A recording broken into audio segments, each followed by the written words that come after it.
Gepleýär Azatlyk Radiosu. Assalamu alaykum hormatly dinleyijiler. Eferde dünýä türkmenleri gepleşigimiz mikrofon öňünde maksat Ataýew.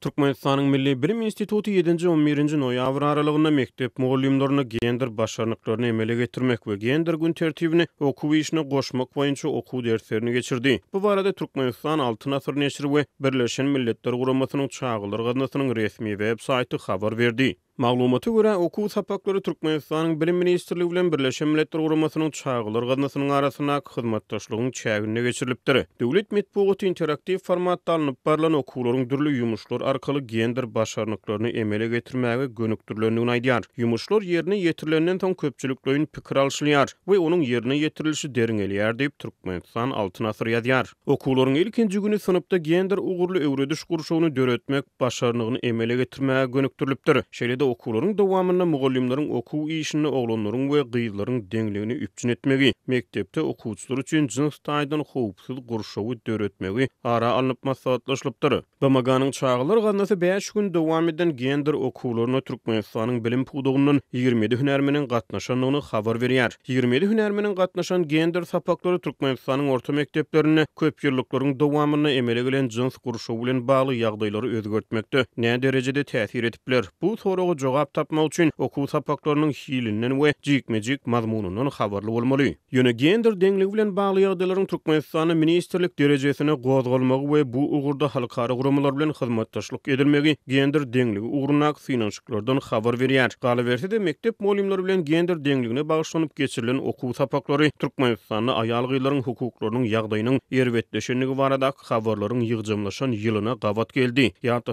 Azatlyk Radiosynyň habarçylary hususan ýaz aýlaryna Türkmenistanyň dürli sebitlerindäki idara kärhanalarda şol sany bilim idaralaryny aýal gyzlaryň durmuşyny degişli çäklendirmeleriň güýçlendirilýändigini habar berdiler. Azatlyk Radiosu ýyllar boyu Türkmenistanyň adam hukuklarynyň, şol sany aýal gyzlaryň hukuklarynyň ýagdaýy barada habar berip gelýär. Şol bir wagtda soňky bir näçe ýyl bäri Türkmenistanyň hem döwlet ýetirligine, maglumat giňişligine, hem de türkmen dilli sosial media ulanjylarynyň arasyna gender deňligi bilen bagly ýagdaýlar giňden gozgalýar. Bir tarapdan döwlet medeniýeti ýurtda gender deňligini gazanmak ugruna tagallalaryň güýçlendirilýändigini habar berse, beýleki tarapdan garaşsyz maglumat ferişdeleri ýurtda hususan aýal gyzlaryň depelenýän hukuklaryny ünsü çekdiler. Şeýlelikde iki alternativ maglumatdan birini saýlamak hukugyna eýe bolan türkmen dilli sosial media ulanjylary köpçüligiň pikirini emele getirip bu mesele bilen bagly öýdleriniň şaýat bolýan wakalaryny, gender deňligi babatyna öýdleriniň eýe bolan pikir garaýşlaryny paýlaşmak mümkinçiligine eýe boldular. Dünyada gender deňligini gazanmak Birleşen Milletler Guramasynyň 2030-njy ýyla çenli durnukly ösüş maksatnamasynyň 5-nji maddasy bolup durýar. Milletler Guramasy dünýäde gender deňligini gazanmak ugruna alınıp barlayan işleriň häzirki depkini bilen ýurtlaryň ýolbaşy gatlagyna aýallaryň we erkekleriň deň derejeli wekilçiligini gazanmak üçin ýene 40 ýylyň gerek boljakdygyny çaklaýar. Guramanyň hasabatyna görä 2015-nji ýylda dünýä ýurtlarynyň parlament agzalarynyň 22,4 götürme aýallardan ibaret bolan bolsa, bu görkezji 2022-nji ýylda 26,2 götürme ýetipdir. Şeýle-de Guramanyň hasabatyna görä aýallar 2019-njy ýylda dünýädäki umumy iş güýjüniň 39 götürmeni emele getiren bolsa, 2022-nji ýylda bu görkezji 45 götürme ýetipdir. Türkmenistana gender deňliginiň ýagdaýyna dolanyp gelsek, resmi medeniýet ýurtda erkekleriň we aýallaryň deň derejeli mümkinçiliklerden peýdalanýanlyklaryny aýdýar. Düýbi Jenewada ýerleşen parlamentary birleşigiň hasabatyna görä Türkmenistanyň parlamentiniň 25,86 götürme aýallardan 63,12 götürme ýaşlardan düzülýär. Türkmenistanyň hödürleýän resmi sanlary ýurdun siýasat giňişligine her näçe gender deňligi bilen bagly ösüşleri işaret edýänne bolsa, türkmen jemgyýetiniň reallyklary ýurtda aýal gyzlaryň hukuklarynyň ýagdaýy barada ikirjiňlenmelere ýol açýar. BMG'nyň dünýäde gender deňligini gazanmagy durnukly ösüş sanawyna goşmagy gender meselesiniň ähli umumydygyny, globaldygyny, onuň diňe bir Türkmenistana ýa-da aýdaly Uganda degişli däldigini, aýal gyzlaryň hukuklarynyň basgylanmagynyň tutuş dünýäniň meselesidigini görkezýär. 7-11 noýabr aralygynda Türkmenistanyň Milli Bilim Institutuny geçirilen gender sapaklarynyň dowamyna mektep mugallimleriniň gender aýratynlygyna esaslanýan pedagogika, gender stereotipleri we aralyk gender dili ýaly esasy terminlere düşünşi aýdyňlaşdyryldy diýip döwlet medeniýet ýazýar. Aýallaryň we erkekleriň sosial rollary barada öňünden kabul edilen garaýyşlara gender stereotipleri diýilýär. Birleşen Milletler Guramasynyň adam hukuklary baradaky ýokary komissarynyň müdirligi gender stereotiplerini adam hukuklarynyň bozulmagy hasaplaýar. Aýallara garşy diskriminasiýanyň ähli görnüşlerini ýok etmek baradaky konvensiýa gender bilen bagly ziýanly stereotipleriň öňüniň alynmagyna çagyrýar. Meselem aýal adam maşyn sürmeli däl, aýal adam ata çykmaly däl diýilen ýaly düşünjeler gender stereotiplerini mysal bolup durýar. Gender stereotipleri wagtyl gündelik durmuşda ýerine ýetirilýän işleriň bölünşigini hem özüni görkezýär. Türkmen halk nakyllarynyň arasyna ýygy-ýygydan gender stereotiplerini duş gelmek mümkin. Meselem şu aşakdaky halk nakyllaryna nähili gender stereotipleri bar.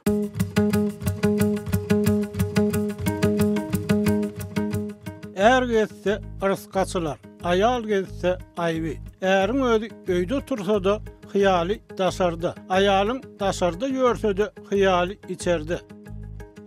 Er törde sinli, ayal gördi. Er ýagşysy ýyly geňeşer, ayal ýagşysy äre. Han asy ýylyne deger, ayal asy ärine. Ogullar döwletiň başy, gyz da bolsa gögün hoşy. Saç agarmak ata mirasy, sakkal agarmak ayal velasy. Ýeňli ayal gyzyny toýa getirer. Özüni gün akmak, aýalyny gün gurrumsak. Alsaň ayal bolar, gonsaň ýurt. Ayal ada çapar, ýigit buğda. Ayal adam, uýaly adam. Ayal getse gep getir, erkek getse nep. Aýalyň soňky hilesi aglamak. Çağal ayal gül, çağasy ayal dul. Çağasy ayal miwesiz agaç. Erkekden galan nahar ayal üçin teperrik. Ýagşy ayal öýdýänaty, yaman ayal boýdýänaty.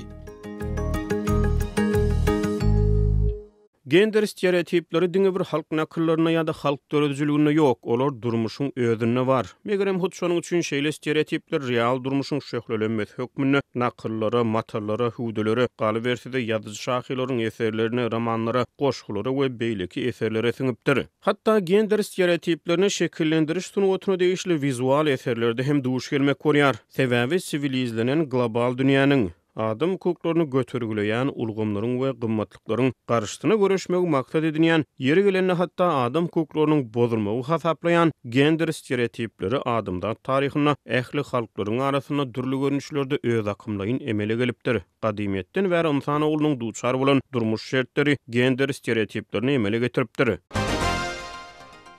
Programmamyzyň dowam edýän sanynyň adynyň belli bolşýaly bu gepleşikde Google terjümäniň hödürleýän terjümelerindäki gender stereotiplerini hem üns çekiler. Bilişimiz ýaly Google kompaniýasynyň hödürleýän online terjüme hyzmaty bolan Google Translate ýagny Google terjüme 2020-nji ýylyň fevralyna türkmen dilini terjüme edilleriniň hatyryna goşdy. Google terjüme esasan internet ulgamyna haýsydyr bir dilde bar bolan maglumat bazasynyň esasyna işläp edýän terjüme hyzmatlaryny häzirki wagtda 103 dilde ulanjylary hödürleýär. Google kompaniýasynyň 2021-nji ýylda ma'lum eden maglumatlaryna görä Google terjüme her gün 100 milliard sözi terjüme edýär. Maglumat üçin aýdylsa Google terjüme bir dilde ýazylan sözleri, söz düzümlerini we sözlemleri başga dillere terjüme edýär. Google terjümäniň türkmen dilindäki gender stereotipleri baradaky gurruna dolansak türkmen dilini erkek adam üçin, aýal adam üçin onluk ýönkömede ol at çalışmasy ulanýar. Öne beýleki käbir dillerde şol sany rus we ingliz dillerine ol çalışmasynyň ýerine aýal üçin başga erkek üçin başga sözler ulanýar. Meselem rus diline onluk ýönkömede erkek adam üçin on, aýal adam üçin ana at çalışmasy ulanýar. İngliz diline onluk ýönkömede erkek adama he, aýal adama she at çalışmalary ulanýar.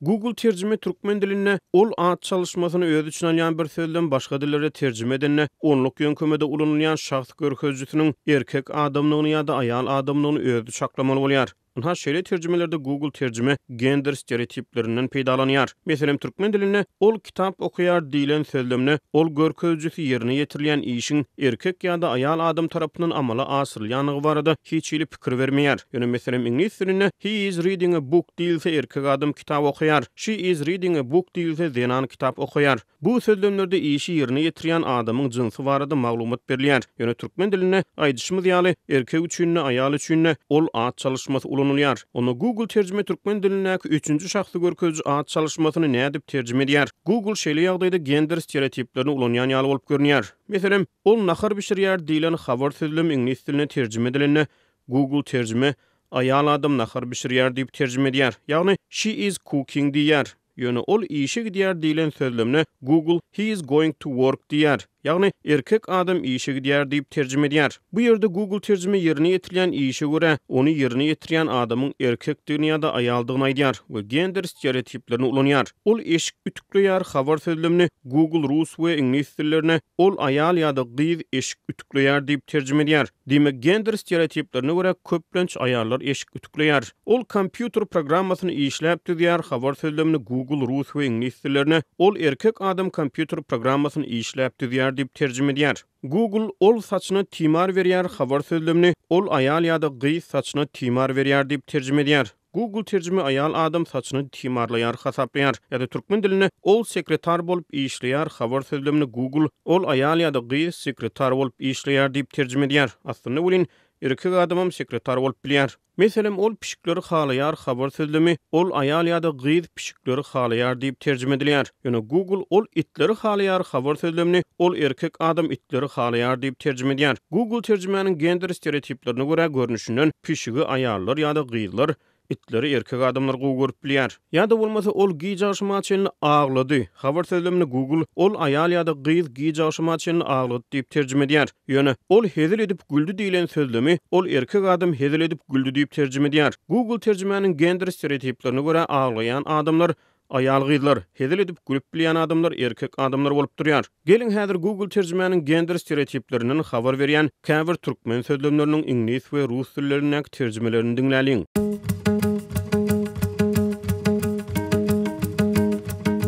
Ol nahar bişirýär. Она готовит. She's cooking. Ol işe gidýär. Он ходит на работу. He goes to work. Ol eşik ütükleýär. Она gladит одежду. She's ironing clothes. Ol kompýuter programmasyny işläp didýär. Он разрабатывает программное обеспечение для компьютеров. He develops computer software. Ol saçyna timar berýär. Она расчесывает волосы. She's combing her hair. Ol adamzady halas edýär. Он спасает человечество. He saves mankind. Ol sekretar bolup işleýär. Она работает секретарем. She works as a secretary. Ol adam saglygyna howply işleri ýerine ýetirýär. Он выполняет опасную для здоровья человека работу. He performs work dangerous to human health. Ol bäbegi naharlady. Она кормила ребенка. She fed the baby. Ol Mars planetasyna raketa uçurdy. Он запустил ракету на планету Марс. He launched a rocket to the planet Mars. Ol çağa yetişdirýär. Она воспитывает детей. She's raising children. Ol maşgalasyny söýýär. Он любит свою семью. He loves his family.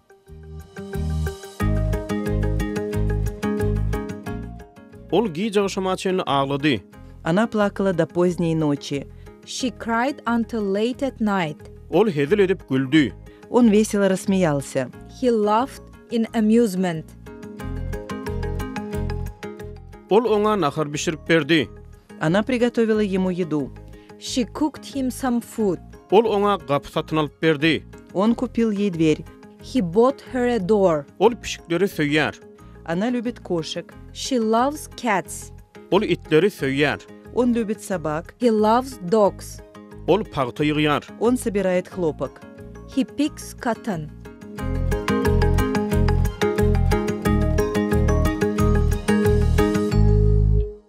Hormatly dinleyijiler, dünýä türkmenleriniň bu sany hem tamam boldy. Yine de efir torkunlaryna duşuşýança hoş tag boluň.